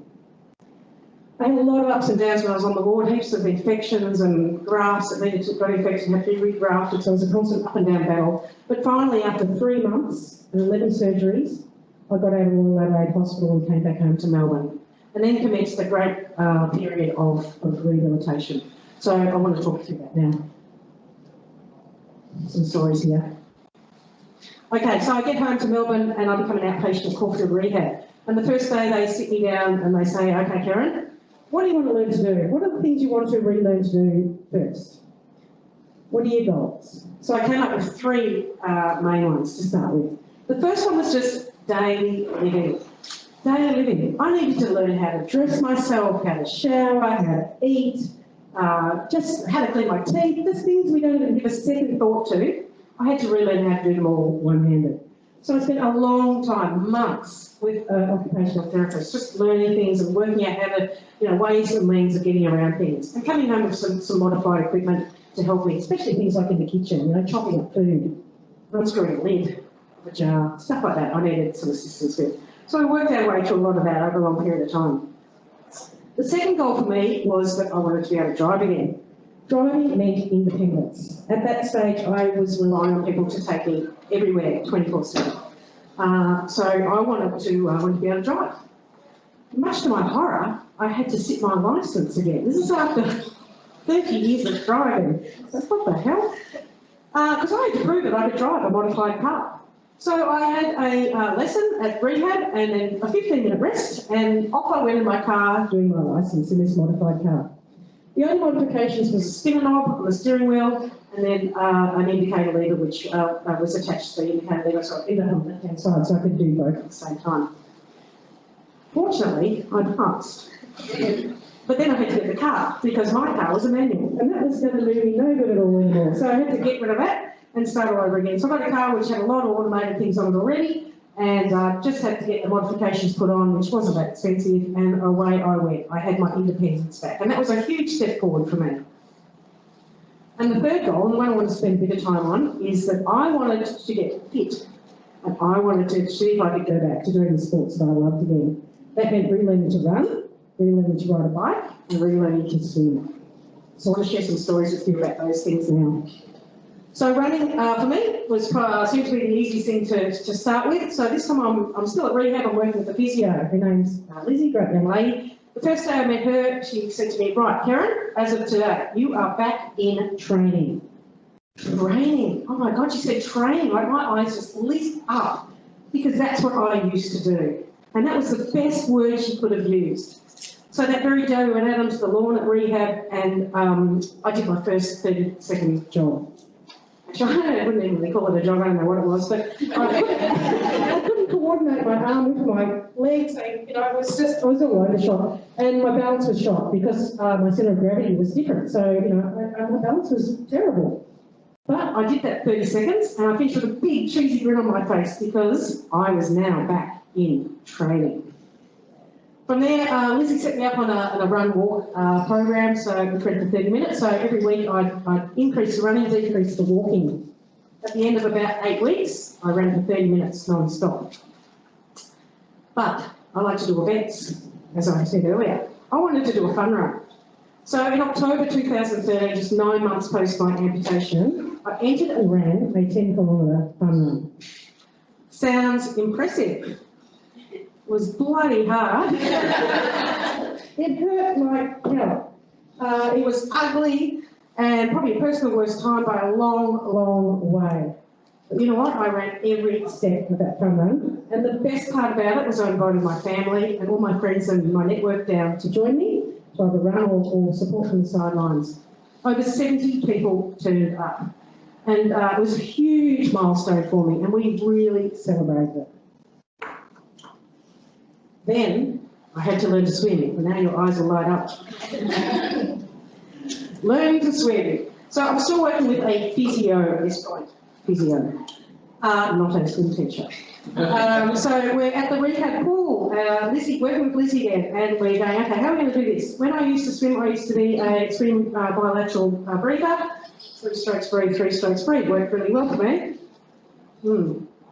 Now what? Have a think about this, guys. What if I walk into your pool one day? What are you going to do with me? Anyway, what Lizzie decided we should do was just jump in the pool, put my head down, start kicking and take a stroke and just see when I feel like it's a natural point to have a breath. So okay, I'll do that. So I jump in the pool, I put my head down, I start my kick, I take my stroke. I'm still kicking. Holding my breath. Running out of breath now. But eventually, I'm gasping for air. Because you know what? I was waiting for my right arm to take a stroke so I could find somewhere to breathe. Because it was just the most bizarre feeling. Because despite the fact it's quite obvious I don't have a right arm, I still felt like I did. And I still feel like I do today. So it was just the strangest sensation. Anyway, we eventually sort of worked out some sort of ways of doing it. I tried different variations of when to breathe. And I just want to show this video. This is one of my first attempts. Hopefully it plays. So this is probably about my 3rd swim, I reckon. Bit of a dodgy video, sorry. I'm bilateral breathing, yeah? Terribly. Yeah, not the greatest video, but you know what? I proved that it was doable, and what I really did prove that day was that, despite contrary belief, I did not go around in circles swimming with one arm. Anyway, we worked pretty hard with Liz before I eventually got out of rehab, and I did start doing some coaching elsewhere for some one-on-ones, and I was actually talking to one of the guys on the table over here. He asked me how much, any barriers I had when it came to learning to swim. And when I was doing one-on-one, it was fantastic. I was really getting a lot of help and improved dramatically. But when I went to a group situation, I found it really hard. It was hard to fit in. I was slow, and what they were doing was just completely unachievable for me. So I was much better off with the one-on-ones. But what I was really craving was group. So that didn't go that well for me in the pool. But anyway, I can swim, and I can swim fairly well now. Still stick to type 1 side breathing now, very slow, but nevertheless, no circles. Then it was time to jump back on the bike. So next shot should be on the bike, hopefully. Maybe. Anyway, getting back on the bike had some different challenges. So the bike for me, the first challenge was just my body, because my centre of gravity was different, my balance was still a bit ordinary, I needed to work on some things and my balance. So I started doing clinical Pilates, I went back to the gym and built up some strength through my legs and through my core until I felt confident enough to get back on the bike. The second challenge was just the bike itself. I needed to do some modifications done. I needed my gears and brakes on the left, accessible. So I found a bike mechanic that set me up for these really groovy brakes that would brake to the front and back tyre at the same time, and some electronic gears, which were very expensive, but worthwhile, I reckon. It certainly made it easy for me to change gears. And the third challenge for me, which is probably the biggest challenge, was actually just fear. Fear. I was scared to get back on a bike. The last time I'd been on a bike, it had not ended well. But you know what, I also remember how much I used to love riding, so I was determined to give it a go and just see if I still had that love for it. And one, and physically I could still do it as well, so I had those two things. So, yeah, I was ready to go. I just built up the confidence to get on. So I did. I jumped on in my street, caught a nice quiet side street. I had a couple of friends running beside me, just like, like that. Didn't fall off. Okay. So I spent a lot of time from there on the velodrome, going around, etc., over many, many months, building up confidence, building up strength on the bike, building up my bike skills, till I thought I was ready to try a triathlon. So the next stop, triathlon. This is now nearly 2 years it's taken me to get to this point. So this is the end of 2014. So I entered a local triathlon down at Elwood, sprint distance, so 500 metre swim, 20k bike ride, 5k run. Beautiful day, perfect, no wind, great for me. And I entered just as an age grouper, so I was just racing against people, able-bodied people. I thought, I've got to finish miles behind here, gosh, it's going to be hopeless. But anyway, how great, I'm back doing a try. So I raced this triathlon and I actually did all right. Didn't come last, which was very surprising, even out of the water, which was even more surprising. In fact, I did well enough that Triathlon Australia contacted me and they invited me to come and participate in a para-triathlon. So I tried for people with disabilities only. This was in Sydney. So a couple of months later, I went up there and went to this para-triathlon. Everyone had a disability. There was upper limb amputees, there was lower limb amputees, there was vision impaired, there was people in wheelchairs, there was people with neurological issues, everything. And they were all racing triathlon, all with their different disabilities, all with their modified equipment. It was so inspiring for me to be amongst those people. I learned so much that day. And I raced. And I didn't do too badly there either. In fact, well enough there, I was then invited to join the Australian elite para-triathlon team. So the next 6 months was really a bit of a whirlwind of racing around Australia and training hard, trying to get my fitness right up there before I found myself on the start line of the Para-Triathlon World Championships. Now I'm in Chicago, 2.5 years post-amputation, pinching myself going, what the hell am I doing against these people? So I raced the World Championships against the best para-triathletes in the world. And I did all right there too. In fact, I came second. Second in the world.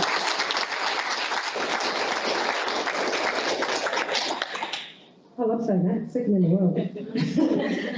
What an amazing opportunity that came from adversity. One, I get to represent my country, something I never dreamed of. Two, I'm wearing a green and gold.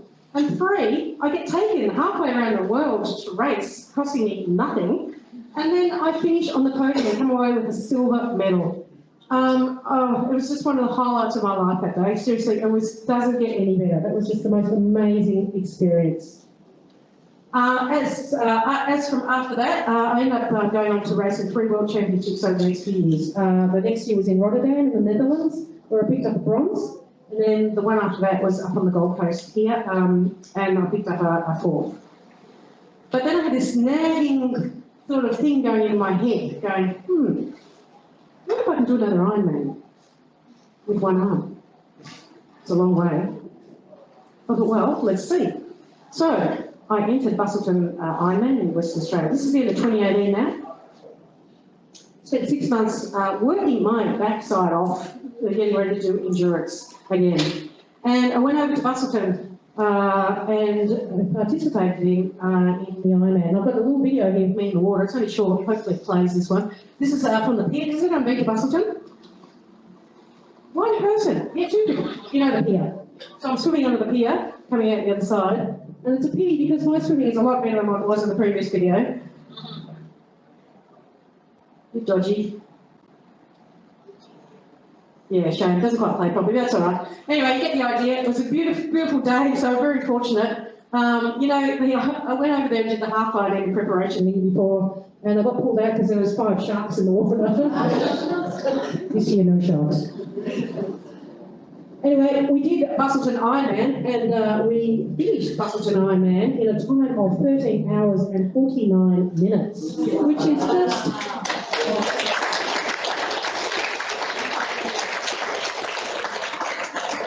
So 49 minutes slower to my previous one with 2 arms. And just to remind you, that's a 3.8 kilometre swim in the open water with 1 arm, a 180 kilometre bike ride with 1 arm. That's hanging on for 6 hours. And then a 42 kilometre run, full marathon. So I think I proved to myself and absolutely anyone who has ever heard this story that anything is possible if you put your mind to it. Moving along. A couple of things before I finish up. I needed to rebuild my life in a few other ways. It wasn't just all that sport and fun. There's a few other areas which I needed to sort out and get going in. And one was work. I couldn't go back to my previous job as a patient transport officer. It was no longer practical or physically possible. So while I was in rehab, which was a good 12 months, I had plenty of time to think, what do I want to do? I need to do something I'm really passionate about, something I'm going to enjoy and have fun with. Well, that took about 5 minutes of that 12 months to work out what that was. Health and fitness, obviously. So I enrolled in a certificate in fitness, and I qualified as a personal trainer. This is in 2014. For the moment I walked out that door, I've been working, and I now run my own PT business called Nine Lives Training, as Caitlin said, very apt. Have a lot of clients, a lot of great clients, and I tell you what, I love my job. I really love it. I'm so passionate about it. It's really easy to put a lot of energy into it. I love helping my clients achieve their own fitness goals, and it's a pleasure. It's just a pleasure to go to work every day. It's fun and it's enjoyable. So I found myself in the right career, and couldn't be happier about it. So another great outcome, but probably need that downtime to think about what I really wanted to do, and I ended up where I really want to be. And just to finish up on another area of rebuilding, and I came to touch on this earlier, is I'm a founder of a charity called Start Foundation. And how that came about was because when I came out of hospital in 2013, so many people had done so much for me and given so much of their time, energy, money, expertise in every area to keep me going. I really wanted to give something back. So my sister-in-law had a bit of a brainstorm and came up with this idea that we wanted to help amputees somehow. It had to relate to sport. So we created a not-for-profit registered charity called Start Foundation. And it wasn't as easy as just saying that. It was 2 years of hard work.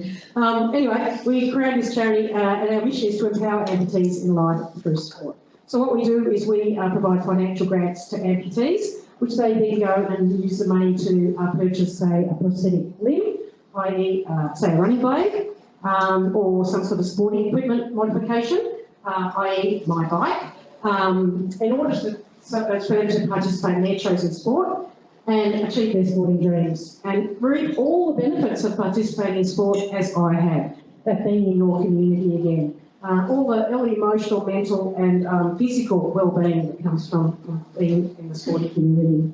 So that's been an amazing thing to be part of, and I'm really proud of Start Foundation and what we've been able to achieve so far. We've probably given out about 15 grants in the last 5 years. We've changed some people's lives by doing that, and really proud. So that brings me to the closing slide, and all the way back to today, where, as I said at the start, I'm happy, I'm healthy, I'm fit, and I'm living a really fulfilling life. A lot of people say, gosh, you know, how have you found to really get through all this and do as much as you've done? And I want to finish off with 5 key strategies I reckon that help me get to where I am, live the life I'm living today. And hopefully you can take something away from this and use it in some part of your life in one way, shape or form. So the first one for me was acceptance. The moment I accepted myself as an amputee having a disability was the moment that I was able to start moving forward in my life. Start opening myself up to any opportunities that might come my way. Start planning. Start looking ahead. Secondly, for me, was attitude. When I woke up, one of the first things I remember when I woke up and I understood what had happened to me was how grateful I've got another chance at life. At the end of the day, I beat the odds. I was given less than 5% chance of living, and here I am. So I'm going to make damn sure I make the most of every opportunity that comes my way. Third one for me, goal setting. Early days in hospital, I set those mini goals, sitting up in my bed, standing. Big goals later on, doing an Ironman. Sounded pretty crazy, but, I managed to achieve it. So goal setting for me was a big one. It gave me direction, sense of purpose, milestones to celebrate along the way. Fourth one for me is support networks I'm talking about here. I'm very fortunate, I've got a large support network. They were there during my darkest hours, and I was one of the people who do absolutely everything for me 24 hours a day. They were there to celebrate those milestones and, through dark times. And I've had some pretty, it's not all been, roses. There's been some challenges along the way. They've been there for all of that. So never underestimate your support network. And the last one for me is passion. Passion, I've used that word a bit today. So passion, I've decided to surround my life and pour my energy into things that I'm passionate about. My work, my charity, my sport, they're my things. And I really, really enjoy doing every one of them. So it makes it easy to get up in the morning and get going after the 5:30 starts. So those 5 things together, acceptance, attitude, goal setting, support, passion, all put together have given me self-belief. Self-belief to be able to do what I've done. Because this girl, she believed she could, so she did. So if you believe you can, you will. Because absolutely anything is possible if you put your mind to it. So I'm going to finish up here. I wish you all the best for today and whatever you do moving forward. I'm really open to any questions. If anyone's got any, please feel free to ask away. I'll pass you back to Caitlin. And thank you for listening. Thank you very much.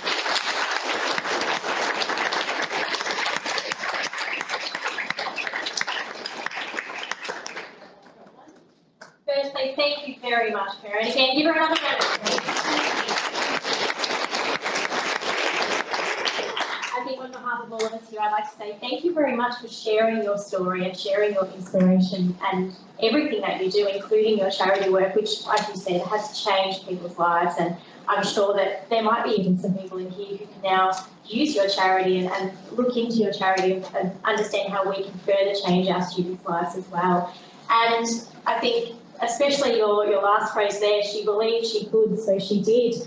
I think we all now know that we can present that phrase to our students as well. If they believe they can, and we encourage them to believe that they can, they will. So that's a really great message and something that we can all take forward from now. So thank you so much for everything, Karen.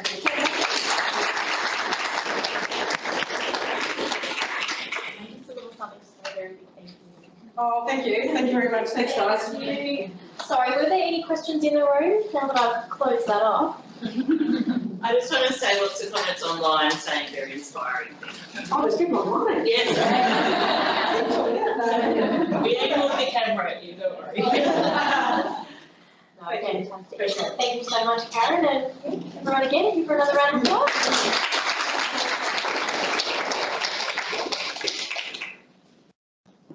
Okay, so moving right along now, you may have noticed on our agenda that we have got a third activity planned today, and this one's going to be quite a lengthy activity. This is where we really want you guys to present your needs and your wants and everything that you're using at the moment and anything that we can create for you moving forward as well. So we're going into the focus of resources and equipment, of course. So you can see here on the screen, we're going to be moving around the room for this activity, writing down our ideas for these 4 different focus areas, or 4 different prompts here. But before we do that, we need to go into our thoughts and think about what are resources? When we hear the word resources, what do we think of? Do we think of physical equipment? Do we think of the support we get from our colleagues? Do we think of information that we can access? Have a think and have a chat with your table as well before you jump into this activity about what resources are to you, because resources really can be anything that can support us for our teaching. So have a think about, go right into all the different possibilities with what resources are when you're going through this activity. The way we're going to run this activity is you are going to be provided with some post-it notes, and I might even get Jess and Trudy, actually Jess is putting up our posters, so if Trudy could jump up. We have got some post-it notes on the table that we're going to put on your tables there so that you can write on these. And you are going to be rotating through the 4 questions as I said. Now there are going to be posters around the room for these questions. You'll be in charge of finding them. And you will be writing down on your post-it notes any ideas or any comments or anything that relates to those questions. And then place them onto those posters. So, our first question, our first prompt is, what do you currently use or have you made your own resources? So thinking about the resources and equipment that you currently use, and even any DIY resources that you've made. I know some teachers in this room would have made their own resources. I know I saw some of the accredited training course, so that's what I'm saying up here. The second prompt is, what resources do you need? What resources do you want? What do you want to see more of? Any new ideas that you want to see as well? The third question is, which organisations or retailers do you currently use to access your resources or equipment? And remember, this could include information, it could include support, anything like that. And finally, what makes a good resource or piece of equipment, and what makes a bad resource or piece of equipment? Okay, so thinking about those 4 different prompts there. Now I'm going to ask each table to start at a different area so that you're not all congregating to the same poster when you put up your post-it notes. We are going to have table 1 and table 6 starting off at this wall here, which is, I can't read that, please slide. Where do you access your resources? Fantastic. Where do you access your resources? So table 1 and table 6, that's where you're starting. Then we're going to have table 5. You're going to be starting at what DIY resources have you made, but also what resources do you currently use. You may not have made any DIY resources, and that's fine. If you don't have anything to pop on that poster, stick to that. What resources do you currently use? Then we're going to have tables 4 and table 3 are going to start at that back wall there, thinking about what makes a good resource and what makes a bad resource. And then finally leaves table number 2. You are going to start at this window here, explaining what resources do you currently need. Okay, and if I've done my maths properly, you're then going to rotate after I tell you to, which will probably be in about 4 minutes. So you're going to have 4 minutes at each question. Okay, so write down anything that you can think of. Let us know if you run out of post-it notes. We can certainly give you some more. And then go and place them on the poster when you're done. And have a discussion with your table as well. All right, first of all, fantastic. I don't think we expected to have this many post-it notes covering all the posters. So thank you very much for being so open, diving right into everything that those resources mean to you, and writing down everything that you think, that you feel, that you want, that you need, and popping them on those posters. We really hope that we can use these comments and these wants and needs that you've written down for us and take it forward this year and provide you guys with everything that you want and need. So thank you very much. All right, moving into our conclusion now.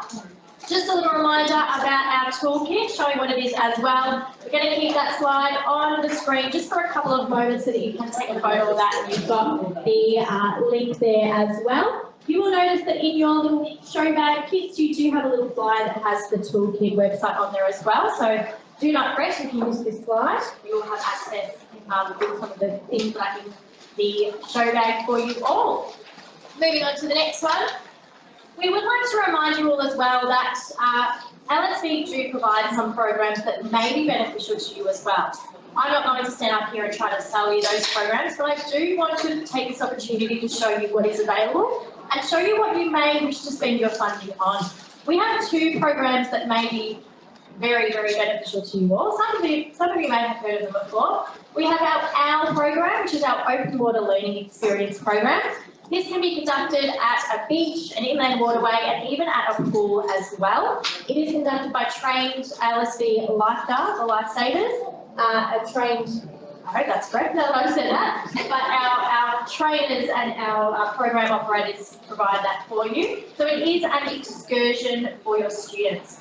Now, this experience or this program can be modified to suit your learners' needs. Okay, we do offer this for Foundation to Level 10, but we can modify it to any learners that we have in the program. So make sure you get in contact with us if you would like more information about that. And we do also have some flyers on the tables as well that you can take photos of or take home with you.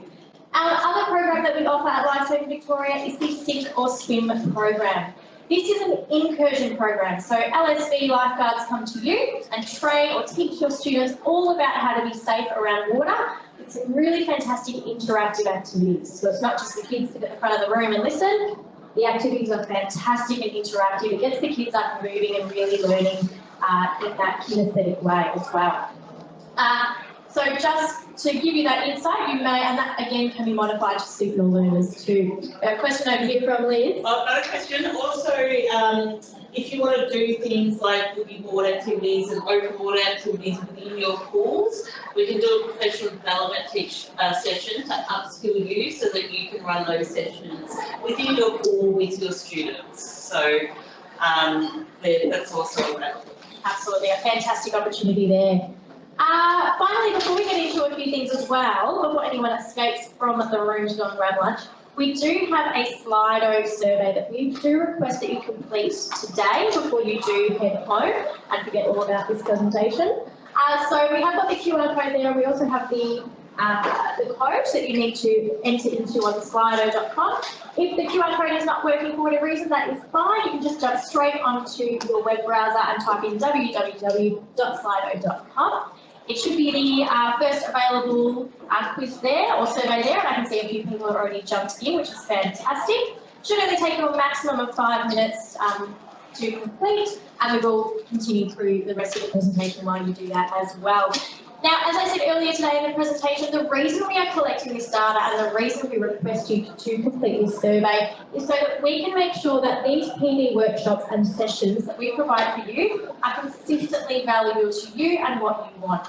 They are free, they are supported by the Public Water Safety Initiative, which is a government initiative, and we do require consistent feedback and consistent data to ensure that we are delivering these to you the way that you want them to be delivered.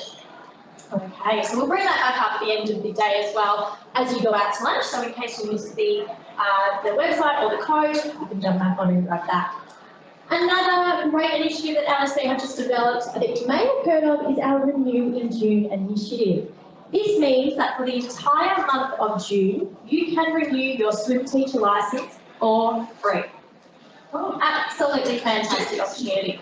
Now, with an LSV licence, you also receive free CPR courses, and you also receive 50% off first aid courses, and also a bundle of member benefits as well. So this is a really great thing to get on board with. If you have any swim teachers at your facility, even if their licence is set to expire in another 2 years, why not renew them now in June? That gives you that extra year free. So the licence will maintain its validity, that makes sense, for 3 years, like a typical licence. So now that is the initiative to jump on board with.